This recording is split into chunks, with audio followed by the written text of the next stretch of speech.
Pripomeňme si teda, čo by mali mimovládne organizácie robiť.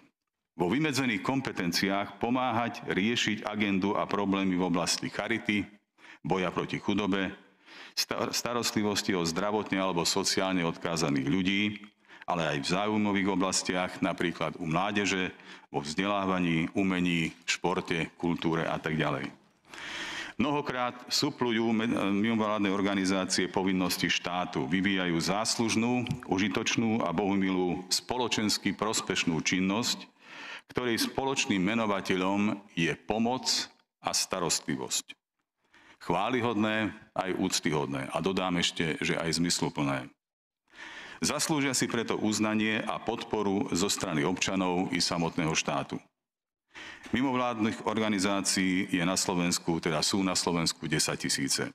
Na činnosť dostávajú príspevky od občanov vo forme 2% daní, alebo aj zo štátneho rozpočtu vo forme rôznych grantov, alebo od domácich či zahraničných darcov. Na prvý a letmý pohľad teda niet čo vlastne riešiť. Ale, ako to už v živote býva, nie je všetko zlato, čo sa bliští. Je však veľa mimovládnych organizácií, ktoré pracujú naozaj v zmysle svojich stanov a štatútov a robia naozaj to, čo majú.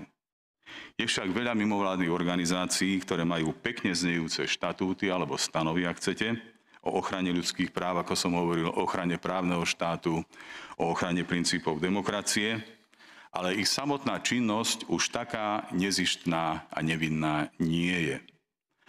Lebo pekne znejúci štatút je len maskovanie ich skutočnej činnosti. To je politický aktivizmus.